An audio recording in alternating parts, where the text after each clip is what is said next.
And I am so excited to be here. And here we are, we've made it the last end of the world. End of the world today. Here we go.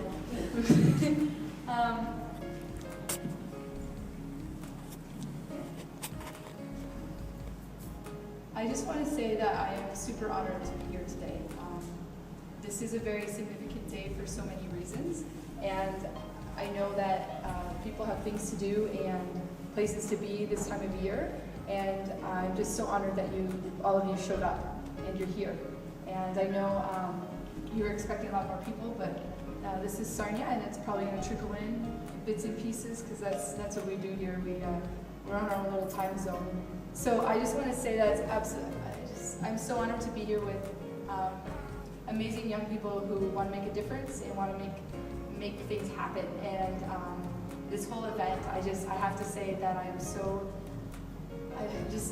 humbling working with Reed and with Ashley, and seeing how they organize events and how much passion they put into it and how much heart, and how they brought everybody here together to decorate and set up and to sell tickets and to get the word out. So you guys should really be proud of yourselves for being here, for being volunteers, for showing up, and for having the heart to make a difference. I know that's why you're here.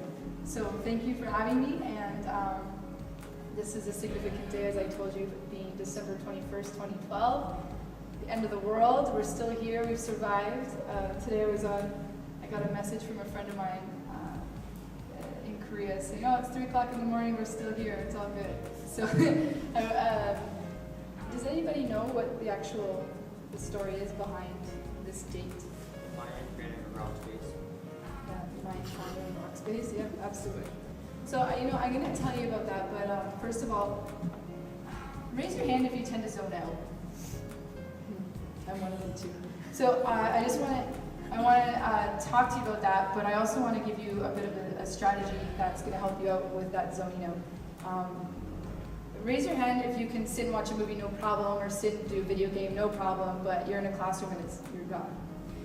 Yeah, absolutely. Okay, so this is actually for focus, and the reason why you can sit and watch a movie, but you can't sit and focus on one person talking in a classroom, is because the movies and the computers and the video games, all these things overstimulate our mind and make it easier to focus on that one thing because there's so much going on.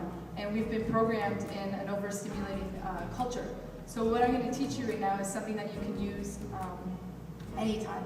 Anytime that you need to focus on something. You can focus on reading, or anytime you can focus on a speaker, or anytime you can focus on a teacher. The zoning in and out is totally normal. So what you're going to do is you put your fingers right here, your forehead, you're looking like right here at the top of your forehead. And you're going to twinkle your fingers like this, and stay looking here, but put your fingers so you can't see them anymore. And then you bring them back in, and then you bring them out, and then you bring them back in, and you do this about 8 times. So I want everybody to try it. So you're looking just above your forehead, twinkling your fingers, bringing it out, bringing it back in, twinkle fingers. Alright. And you could do your own counting because I've already lost count. I'm really good at focusing.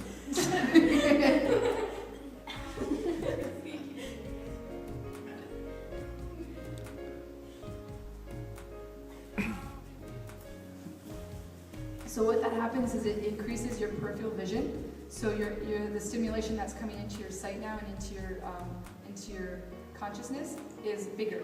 Whereas if I'm just looking at you, then it's a lot, I have to just focus on you, but now there's lots more coming in just by doing this simple exercise. And that's really, I just like looking for strategies like this that are helpful, and that, we don't have to necessarily depend on other things, that we can just look for these quick strategies, and those things are helpful. And here we are. It's funny because I spent my whole elementary career and high school career really struggling with being able to focus, and I had no idea until I was in university in second year. I was reading this book on adult ADHD, and I couldn't get through the book. It was I would read a page, and then I would start thinking about what was said. And I'm like, oh my God, that's me. That's not normal. And then I would start thinking about, it's like, and I would go off in my in my own little head and think about these things, and then I would read again a little bit more, and then I'd realize I had no idea what I just read, so I'd have to go back to the beginning of the page and start reading again. And then every time I would read something, it would trigger something in me, and I was thinking, oh my goodness, like, I had no idea this wasn't everybody. This is ADHD, and like, it was really funny because I never finished the book, and I had to write a paper on the book. So what happened was I wrote a paper about how I couldn't read the book, and how it was this huge revelation on how I had ADHD and had no idea. And I got an A++++, and the professor wrote, if you need to speak with me, come see me. And I was like, whoa. So yeah, it was really funny. I didn't even have to read the book, and I learned a lot about myself. So I love looking for strategies like this that are helpful, and it kind of guided me to where I am now. I teach meditation classes, I teach mindfulness. I bring a lot of that stuff in so that it just makes life easier. And we live in a life that's so chaotic and busy and so much going on, and it's really important to be able to find these little secrets that make things helpful. But I wanted to do that activity with you before I started talking to you about the Mayan calendar, because our education system teaches us to sit and listen, but we go into a passive state where we actually don't take in as much information by doing that. So by doing these exercises with you, it'll help you actually absorb some of the stuff I'm saying. And there's so much good stuff to say that I really want you to be able to put in your back pockets and leave with it. So the Mayan calendar, and for those of you who know or don't know, I'll just catch everybody up put everybody on the same page. What they do is, the Mayans had this amazing connection with the earth and with the stars and their connection with the universe, and they understood the world as a whole. So what they calculated was the earth moving through the universe. So it takes 13,000 years for the earth to get to the center of the universe, which we call the black hole, and then 13,000 years for it to get out. And they calculate this on a calendar. So today is actually a 13,000 year mark. So what that means is that our Earth is in the core of our universe, the black hole. There's a huge magnetic field there, and it just generates this energy hitting Earth. So what you see is, what that means for us is our emotions are heightened. There's a lot of different changes going on, so ends of relationships, changes in ways people are doing things, new people are starting new jobs, new venues. There's all kinds of different stuff that this affects us, but we have no idea this is happening. So the energy from the earth is just magnified. So if you're really happy, you're really happy. And if you're really sad, you're really sad. You're feeling the heightens of the emotions. So the good thing is that they say it's the end of the world, but really it's the end of the world as we know it. So the Mayan culture actually believes it's the end of the world in the sense that it's the end of human history. We've just gone through so much pain and so many challenges, and we've done, there's been war and there's been all of these things, and it's the end of pain and challenges, and we finally are going into a realm where we can experience peace, and we can experience happiness, and we can experience bliss. So I think that's pretty cool. They'll take it, and that's the idea of December 21st, 2012. But if you look at a full moon, the moon looks full for 3 days, but it's actually only full for 8 minutes. So we're going to be in the core of the universe for 3 days, but it's only going to be really strong for 8 minutes. So you have the 21st, 22nd, and 23rd. So tomorrow at some point, it's going to be very strong. So it's a really good time to journal, a really good time to think of things that you want to do with your life. It's a really good time to be inspired and think about all your goals and that sort of thing. So I work with energy, so that's why I wanted to share this with you. But I actually am here to talk to you about happiness. So what I wanted to open up was, if you had 3 wishes, what would you wish for that would make you happy?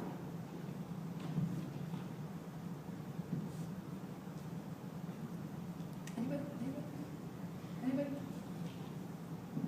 You could say one wish. Don't want to put too much pressure on you. And it could be anything. To be successful. To be successful? Okay. Have a good Christmas. Have a good Christmas. Great. So what's successful mean? Like, be surrounded by people that love you and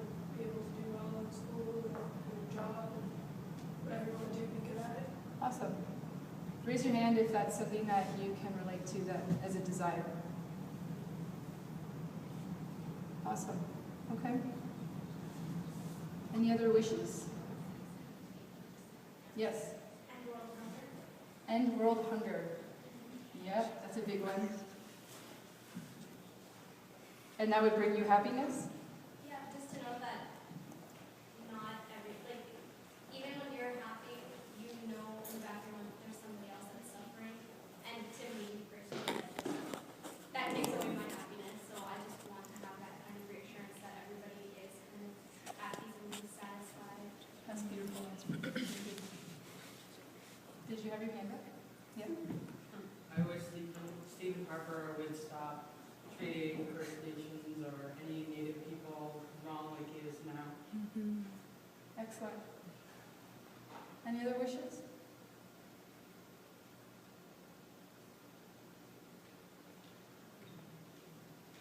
Well, this is the thing. If we can't wish and we can't dream, then how are we going to get our happiness? We can't even think about what's going to make us happy, then how are we going to get there? So I just want you to dwell on, don't zone out on me, but put that in your back pocket and think about what are the things that make you happy. A lot of times, happiness are things that are outside of us. Our career, doing well in school, world hunger, Stephen Harper, politics. A lot of times people didn't articulate this, but if I have that phone, or when I get that car, or when I move out of Sarnia, or when I go to school, or when all of these things are outside of us, and we look over there for happiness. And as long as we're looking outside of us, we're always going to be wanting happiness. The idea is to go within. And although this title of this talk is about happiness, it really is about bliss. And bliss is about experiencing every part of it. So if I were to paint a picture here, happiness would be the picture at the end. Bliss is picking out the paintbrush, picking out the paint, deciding on what paint color to go with, picking and painting lines and going through and experiencing the painting of the picture. That's bliss.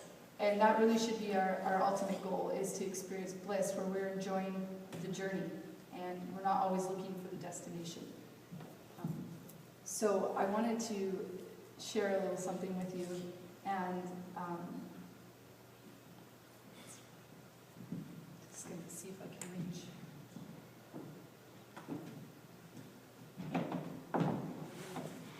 Be creative here.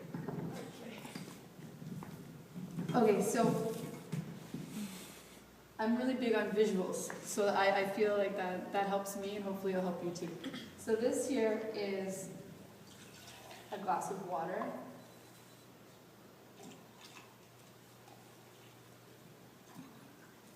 And when I talk about bliss, the way to get to bliss is to go within. And I can't just say that to you and expect you to know what the hell I'm talking about. So I want to do this demonstration to kind of show you what it looks like. So if you can imagine for a second that this glass of water is you.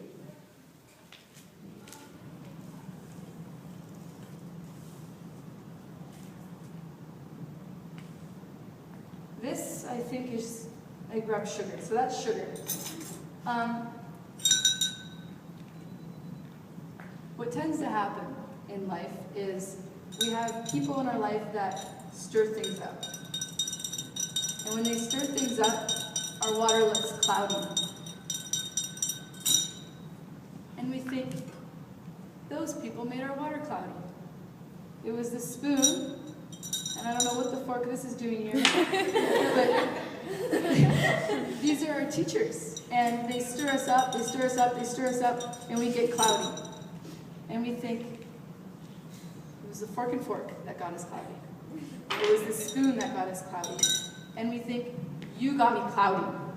You pissed me off. I'm unhappy because of you. I'm unhappy because of this. I'm unhappy because of that. And we're doing this all the time.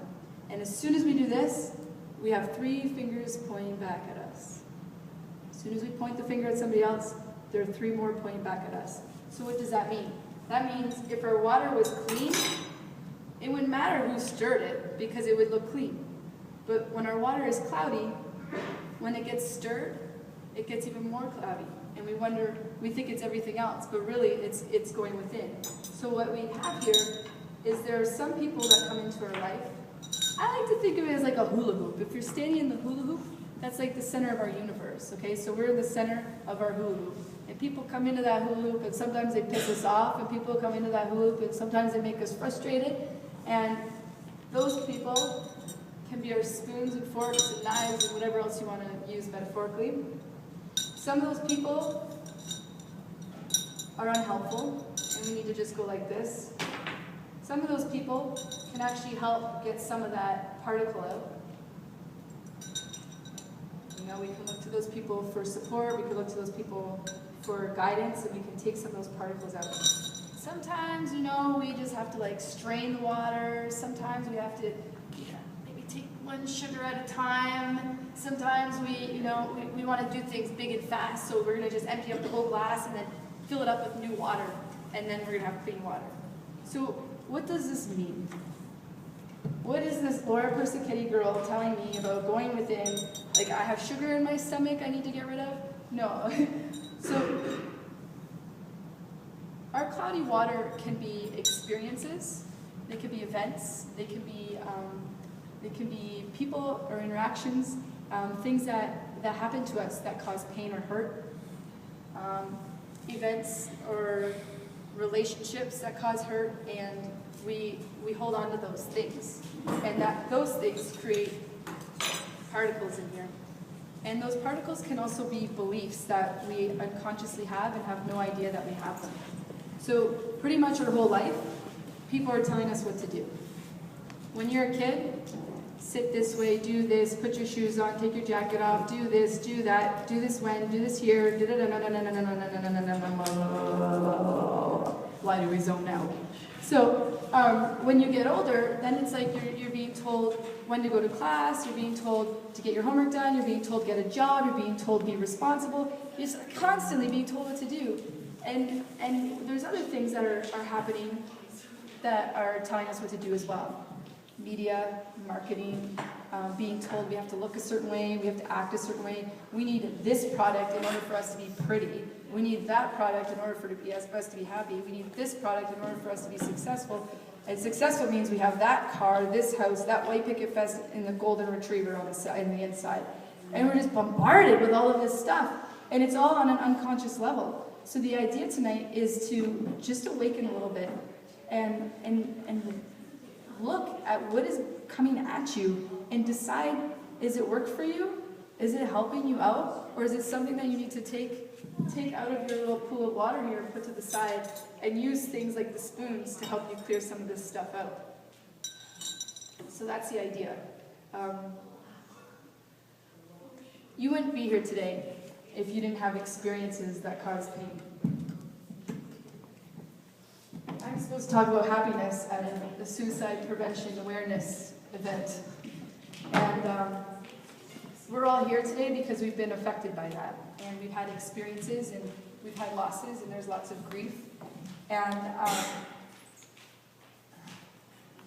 when I said that I'm honored to stand up here and speak with you today, I really mean that, because I cannot imagine growing up and being your age and losing the amount of people that you've lost in your age group, whether they're friends, acquaintances, or people you have no idea who they are. I can't imagine being a 16-year-old and losing another 16-year-old friend, or even, I mean, most of you guys are from skits, and it's stuff that you've heard from other schools. Other schools have lost somebody. You don't even know who they are, and you're still affected. Skits. You guys did the Yellow Boom. You're the ones that have responded in this community and have done all these amazing things like this event today, and you're being affected by these kids in other schools. I'm just so honored to be up here and to speak with you and to let you know that I hear you and I get it. And suicide is really close to home with me. When I was a kid, I had an uncle that committed suicide, and when I was finished university, actually most of my life I really had no idea what I wanted to be when I grew up. And they pressure you to figure that out when you're 13, and I just think, really? How am I supposed to know what I'm going to be when I'm 30, when I'm 13 years old and I want to go play at recess? But that's our culture. And I spent my whole high school career thinking like, I don't know. I like looking at the stars. Maybe I'll be an astronaut. Well, you need to know science. Oh, I don't like science. Okay, well, I like art, so I'll be an artist. I don't really want to do that either. And I finally had this like revelation. It's like, it's not who I'm going to be. It's what I'm going to do. And I decided, like, that's it. I'm going to just do cool stuff all the time, and that's going to be what I do in my life. And it worked for a while, actually. When I really didn't want to go to university and get it out of the way, because what I really wanted to do was travel. But I thought I wanted to get university out of the way so that, you know, I didn't have to go back there later. So I took a course that I really loved. It was called Drama and Education and Community. And I got to play. I got to play all the time. It was so great. The program was about using art therapy and working through drama, through the arts, through different forms to get to work with kids, work with youth, work with adults, work in any kind of different venue, whether it's an education venue or an elderly home. It was just learning to use different strategies to work with people. And I love people, and I love the arts, and I was like, this is perfect. So I loved my 4 years. I went away half of the third and half of the fourth on exchange to Australia. And second year I went to Italy, and then third and fourth year I went into Australia. And that was it. It was like, I need to travel. This is what I'm going to do. I'm going to go and travel. So I did that, and went all over the place. I went to Europe and did all of Europe and Africa and South America and the States and Canada and where am I missing? Parts of Asia. So I just loved it. I loved learning about people and cultures and all these different things. And then I came home, and one of my dreams was to live in New York City. So I decided that, how am I going to make this happen? So I went to, I found out about this au pair program where you can actually be matched up with families and nanny kids. And I thought, I love kids. They'll be in school for the day. I can enjoy New York and then, you know, hang out with the kids in the morning and at night. So it was perfect. Well, as I was waiting to find a family, there was a family from LA that requested for me to work for them. I thought, LA, I never thought about that one. And the mom was a judge. So I ended up getting this huge email when I was traveling somewhere, and it was why I want to go to LA and not New York.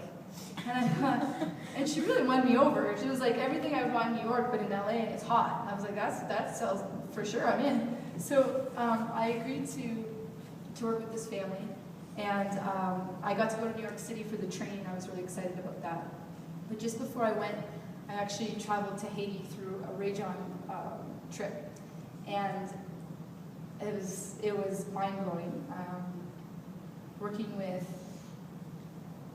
kids and just seeing how they live there and having a better understanding of what poverty really looks like in our world, and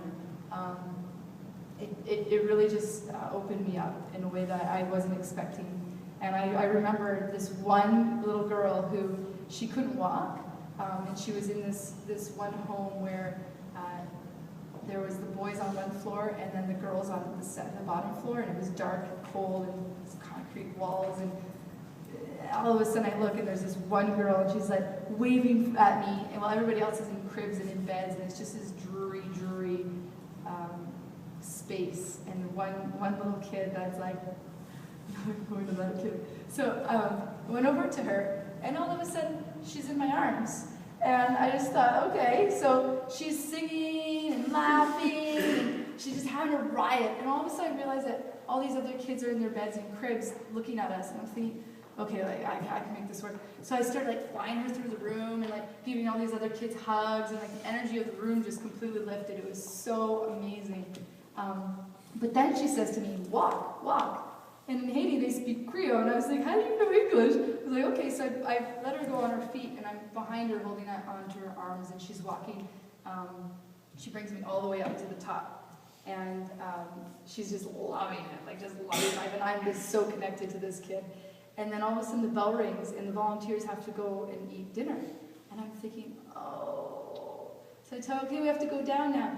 And she just started wailing. She's like, no. And she's screaming and she's crying and she's just like hanging on to me, like, don't bring me down there. And I look over at our trip leader and he's just like, you gotta go, Laura. And I was like, oh. So I scoop her up. And I start like flying her through, and then I'm bringing her down. And it wasn't stairs, it was like ramps. So I start whipping her down by the ramps and like bring her back to the bed and like sit on the bed, and she just gripped on my arm. And there was another little boy that I connected there who was on the first floor, and he had like high like ADHD that I've never seen before. He was everywhere. He was like over there, then he was there, then he was there, then he was there, then he was there, then he was there. And like he was touring us, and when I had found this little girl, I hadn't seen him. But then when I was flying her down, he loved it. So he was like running around us, and then we sat on the bed, and he's like sitting with us, and they're both singing these songs. I have no idea what they're saying, but I'm just clapping and having a great time. And then I go to leave, and she just like gripped onto my hand, and she wouldn't let go, and like it was like she was just like to my heart, and I'm like, oh my god, how am I gonna leave this? And the little boy literally had to pry her fingers off, and I just thought like it was one of those moments that just changes your life. That's it. That's it. When I think of Haiti, I think of that girl, and I think I need to change the world. It's just that's all it matters is when I think about her, and I think about her spirit and her love and her, like the thrill that she had. And then I had to go. Like I couldn't stay there. So I had this experience in Haiti, and there was many experiences that I don't have enough time to go through all of them. But then I came home, and I don't know why I do this to myself, but I literally had to come home, unpack, pack, and leave in the same night. So I came home, and I'm packing, and I'm unpacking, I'm doing all these things, and I'm like out the door, I'm ready to go. And I'm looking at my mom, and I just like, and I just look at her like, what's going on? And she's like, nothing. And I'm like, what is it?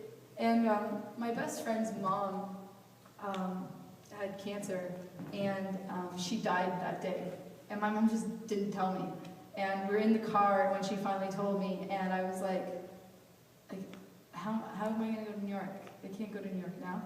And she's like, well, it's 2 o'clock in the morning. What are you going to do? I'm like, I don't know. Like, I have to. My best friend's mom just died. Like, I have to be here. She's like, well, like, is there any way to contact anybody? I'm like, no. And it was like I was in this fog, just fog, and I'm just going through the motions. And I end up deciding, okay, I'll go there and tell them that I need to go home. And I don't really know why that was a good idea at the time, but sometimes when you're in that fog, you're just not thinking clearly. So that's what I did. Except when I got to where the group they were training, one of the facilitators comes up to me, and I'm just like, my eyes are all watered, and I'm like probably puffed out to here. And she looks at me, she goes, what's going on? I go, my aunt died.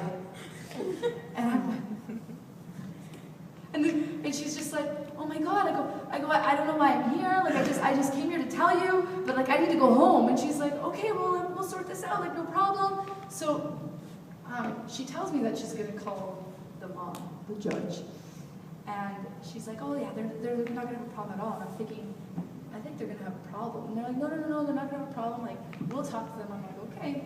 So I'm sitting there, and she's talking to her, and she tells her what happened, and that I have to go home for the funeral. And then all of a sudden I hear, yeah, yeah, I understand, yeah, oh, And I'm sitting there thinking, she's not happy. So she's like, okay, but we'll just call you later. We'll fill you in on, yep.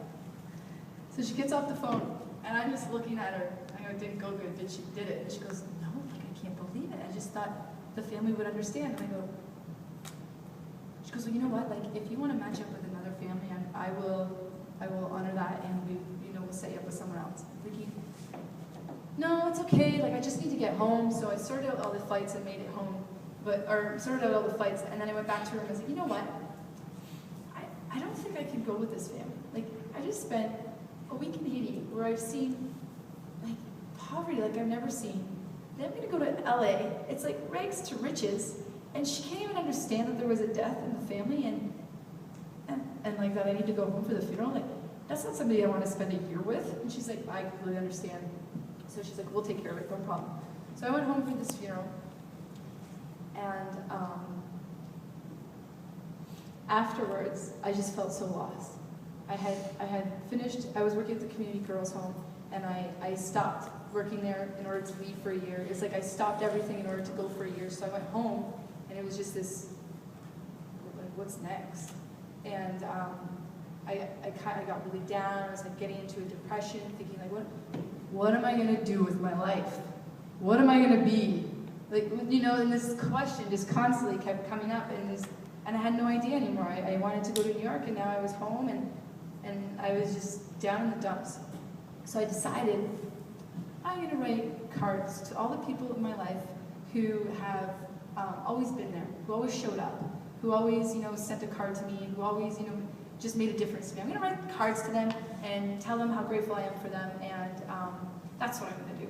So that's what I did. And I wrote these cards to most of the people who were like my friends, or my parents' friends who would send me cards, or people in my life who just always showed up to birthdays, or like said, hey Laura, I heard you did this, that's great. You know, people who recognized things going on in my life and took a moment to show that. So I wrote these cards, and I put my whole heart and soul into them. And I sent them out, and it was all good, and I felt better, you know, I was trying to do things to kind of keep me up again. And I went through the phone book, and I started looking up all social services, because I was like, you know what, I'm going to get social services, because I don't need to be in Haiti in order to make a difference. So I'm going to see what's out there, and I'm going to start volunteering, I'm going to start doing all these different things, and figuring out where I'm going to go.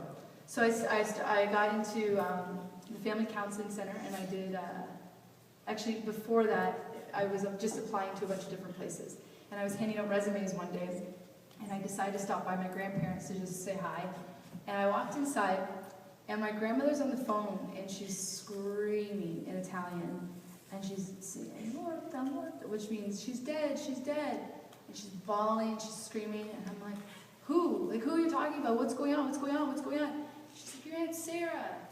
And I was like, what? So she said my grandfather was at her house and found her. And I'm like, okay, I'm gonna go. I'll be back. I'll call 911. Don't worry about it. Like, just, I'll call you when I get there. And she's screaming and crying and just like, it was awful. And I'm on the phone and I'm calling 911 and I'm trying to tell them that I think my aunt's dead, but like I'm on my way there now. My grandfather's there, and they're like, okay, so your grandfather's dead? I go, no, like, and it's just like this moment. It was like, and I'm trying to explain, and I'm racing like a freaking maniac. I probably, like, honestly, the divine was guiding my car that day, because I was just like racing there on my cell phone, talking to 911. That's not a good thing, but it was just in momentum. So I get into the house, and my grandfather's standing at the door, and he's like, yeah, she's. I go, where is she? And he's like, she's upstairs in her bed. I go, are you sure? Like, are you sure she's dead?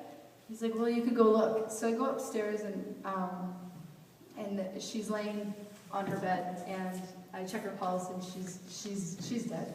And there's like Kleenex all over the place, and you know, I just like knelt down and I said a prayer for her, and then I went downstairs and called 911 to let them know the address and stuff so that they could, because I couldn't remember that. You know when you're like, whoa, whoa, whoa, what's the address? Oh, whoa, whoa, whoa. I have no idea. So I had to call from the house so that they would know. And I go in the kitchen, and there's all these pills all over the floor, and there's notes, and she had committed suicide, and it was clear as day. And I don't know where the strength came to get through the day and to make calls to let people know what had happened and what was going on. And I was just this, I know I was being guided to just deal with it. But I look on the table, and in her mail, there's my card. And it was unopened. And I just grabbed it, I'm looking at it, I'm thinking like, this was the point. This is the thing here, that I know to tell people that I appreciate them. I know to tell people that I care about them and like tell them I love them when I feel I love them. And I did this, and she should have opened this. She should have known. And it was like all of these things. Like maybe that would have made a difference. Maybe if she would have read that card, she wouldn't have done this. Maybe like if maybe I should have just called her and told her. Maybe I should have went for a visit and told her this. And it was like, I was just.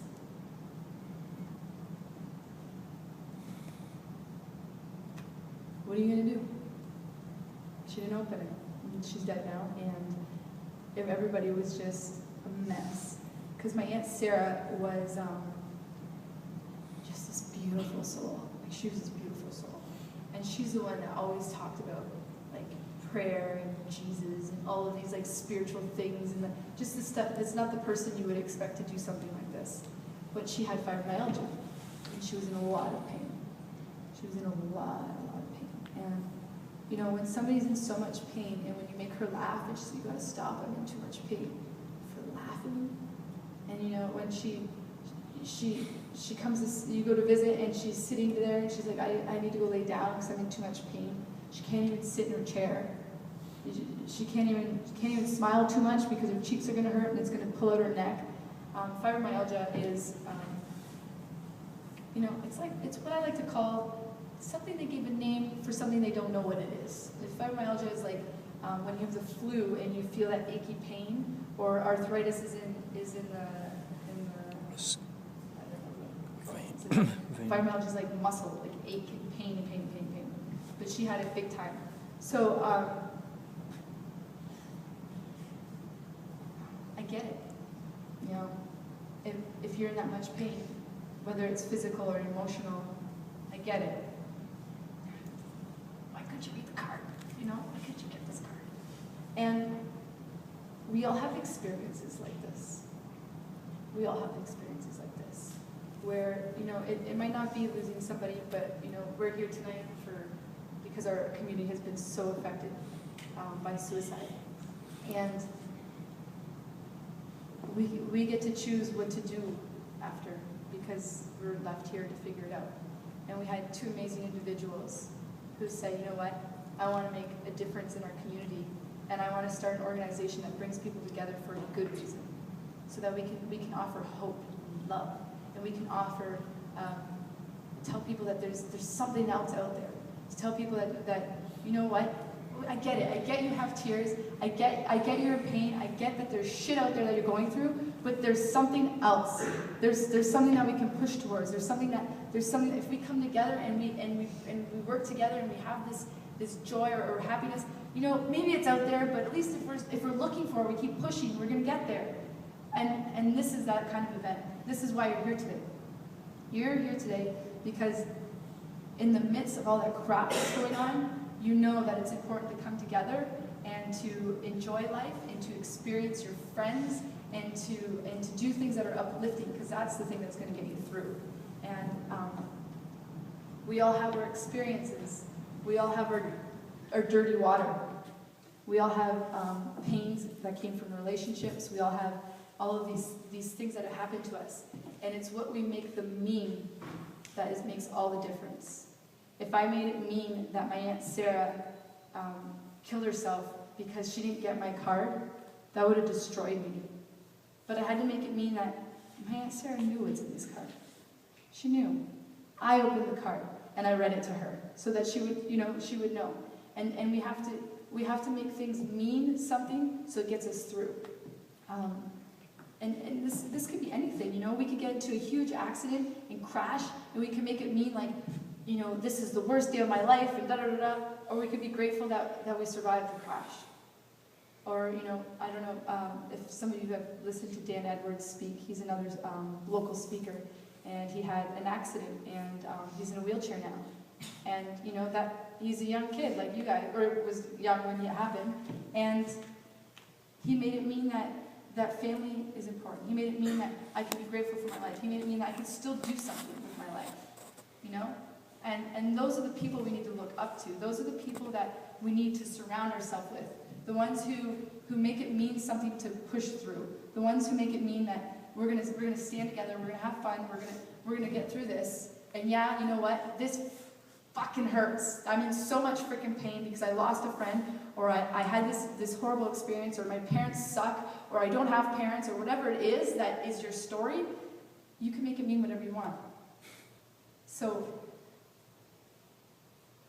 I spent my whole life not wondering what the hell am I going to do with my life? What am I going to be? Or what should I do? Do I be or do I do? You know, and I can make it mean like I'm this lost individual. You know, I have no life. I have no direction. Everybody around me knows that they want to be a nurse, they want to be a teacher, and they want to be, you know, an engineer. And they got it all together. I don't have it all together. But my God, was it a freaking blessing not to have it together, because I had a freaking good life up until now. I've seen the world. I've seen different cultures. I have friends all over the world. I have like all these rich experiences that I wouldn't have got if I just had this tunnel vision of one thing that I was going to do and make it happen. And I honor those people who actually do know what they want to do. Please don't get me wrong. I really do. I have a friend that wanted to be a nurse since she was in grade 6, and now she's a nurse, and she's just like in her essence. She's so caring and giving, and I can't imagine her doing absolutely anything else. I have a friend who wanted to be a teacher since she was in grade 2, and now she teaches kindergartens, and I just think, oh my God, everybody should have a teacher like you, because you're so loving and caring, and you're in your essence, it's your passion.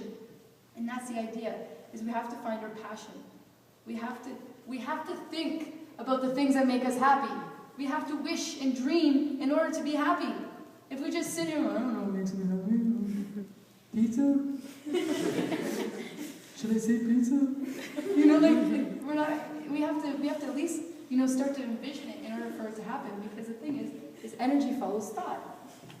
And if we start focusing on all the things that bring us down, and we start thinking, oh, I'm so depressed, and you know, my friends are depressed, and school sucks, and nobody hears me, nobody listens, nobody cares. You know, I set up this event, and there's, you know, all these people who said they were going to come, they didn't show up. Like, my life sucks. If we start thinking like that, we just generate that energy. Because the thing is where you focus, that's what you create. So it's about focusing on the stuff that's going to keep you up. It's about focusing on the things that are going to make you happy. It's about bliss. It's about picking up the paintbrush and deciding on the paint, figuring out what colors, and painting the canvas and enjoying the whole painting of that canvas. Even if you don't know what the end picture is going to look like, enjoy the journey and have fun and enjoy that painting, and maybe just not use a paintbrush and just throw this stuff on there and just experiment and have fun doing it. There's no right way or wrong way to paint a picture, and there's no right or wrong way to live your life. You get to decide that. And if you let people start programming you on how to be and what to look like and what you should be doing and everything like this, you're just going to live your life lost and that, like, unaware, and you're going to be like, I don't know what I wish for. I'll just get through another day. You got to start wishing. You got to start dreaming. You got to start looking at what do you really want. And if you don't know, keep freaking looking. Keep looking. Because the thing is, seek and you shall find.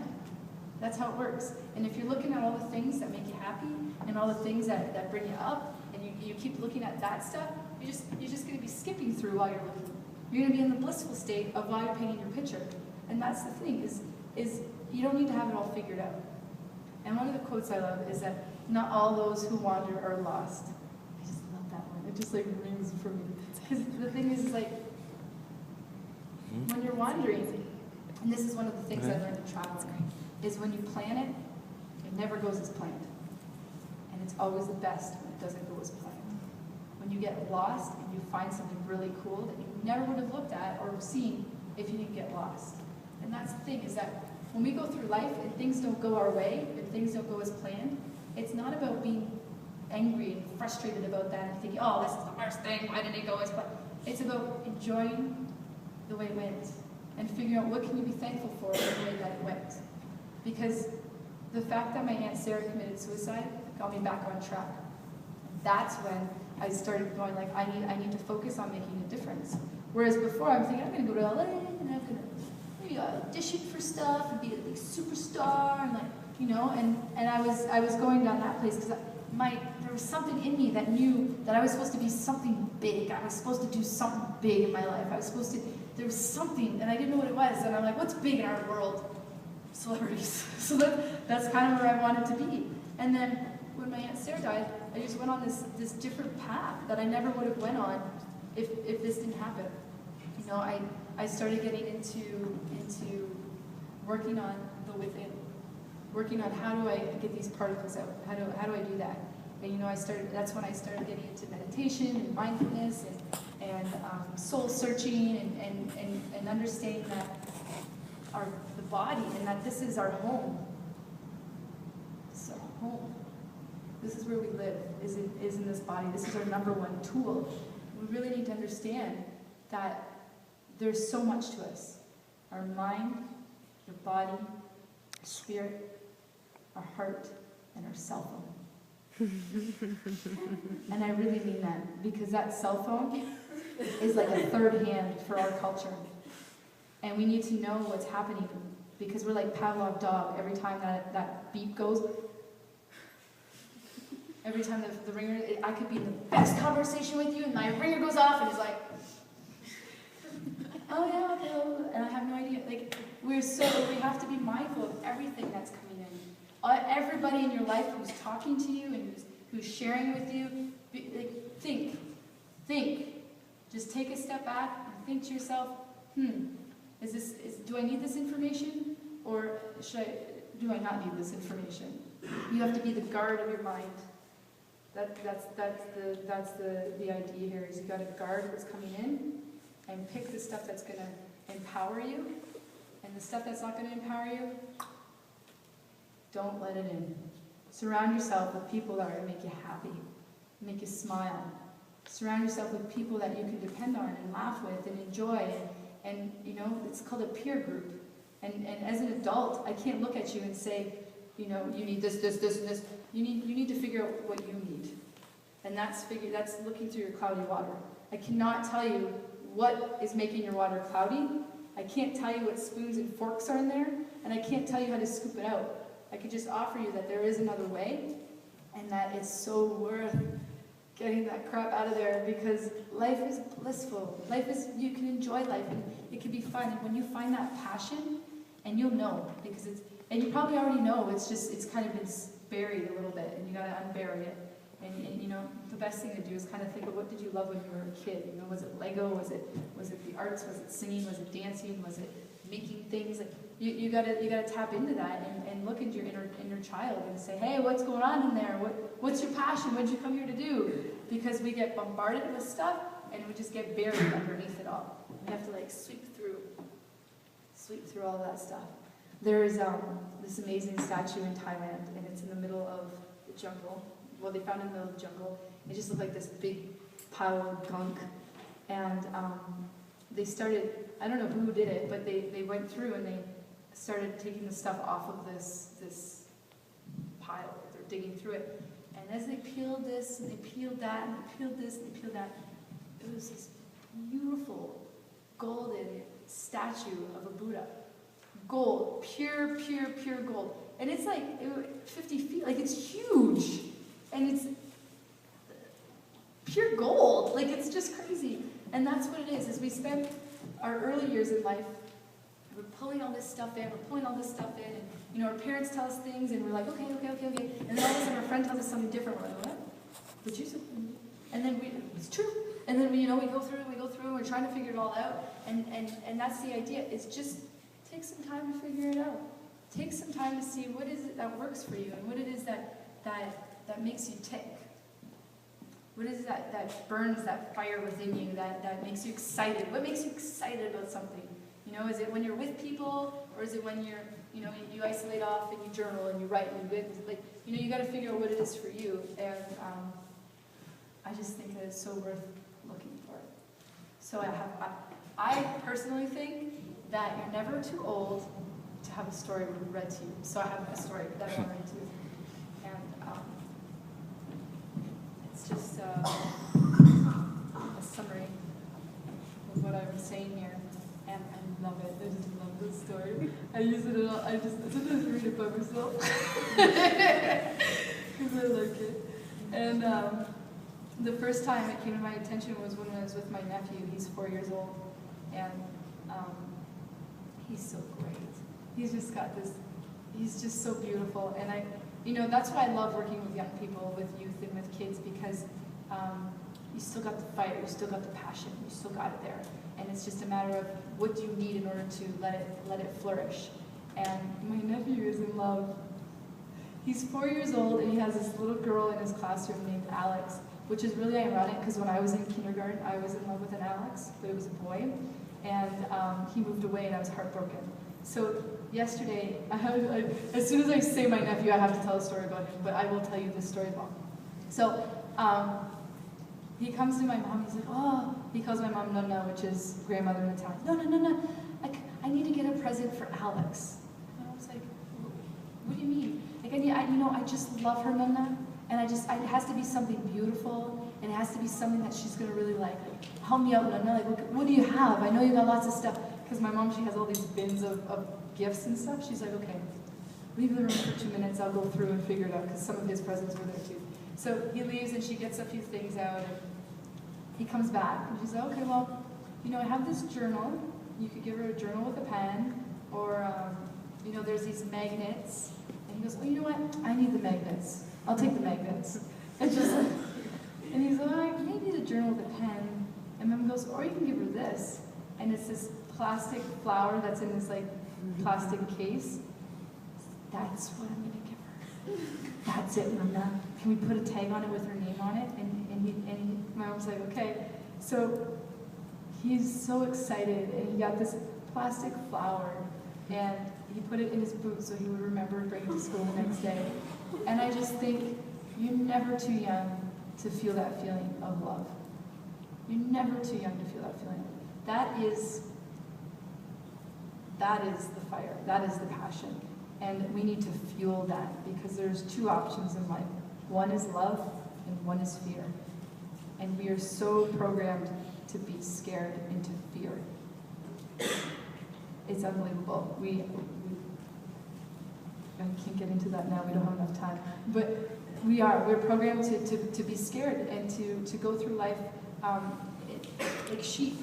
And we need to stand on our own 2 feet and not be a sheep and live our own life as an individual. And to do that, all we need to focus on, if you take nothing else, tune in now, focus on love. And this is something that is just radiated through the whole suicide reaction in our community. There was 2 t-shirts made, and you're probably going to know this. One was Love is Louder, and the other one was FU with the ribbon as that was the U, and then CK. So we had Love is Louder and Fuck Suicide. 2 t-shirts that were made. And, we respond like, yeah, suicide, I hate it. And then we have this other one, Love is Louder, and it's like, oh, yeah, love is louder, and they invoke a different kind of emotion. But then there's other people like, I can't believe that says F-U-C-K, suicide, like, that is just awful. Like, who are these kids doing this? Like, who comes up with this stuff? Like, this is just disgusting. And you have all these different reactions to that one, and some are really negative. Nobody responds negative to Love is Louder. Nobody. Because the thing is when there is a dark room and you light a match, the whole focus goes to that light. But you can't go into a bright room and bring darkness. You just can't. So if you take nothing else, zone in now and focus on love. Focus on love. So I'm going to read you the story. Never done it with my phone. Pete the cat was walking down the street in his brand new white shoes. He loved his white shoes so much, he sang the song. I love my white shoes. I love my white shoes. I love my white shoes. Oh no! Pete stepped in a large pile of strawberries. What color did his shoes turn? Anybody? Red. Come on, thank you. Red. Did Pete cry? Goodness, no! He kept walking along and singing his song. I love my red shoes. I love my red shoes. I love my red shoes.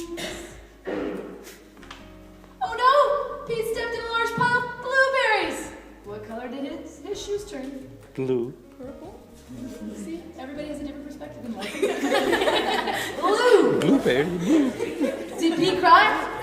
Goodness, no! He kept walking along and singing a song. I love my blue shoes. I love my blue shoes. I love my blue shoes. Oh no, Pete stepped in a large puddle of mud. What color did his shoes turn? Brown. Brown.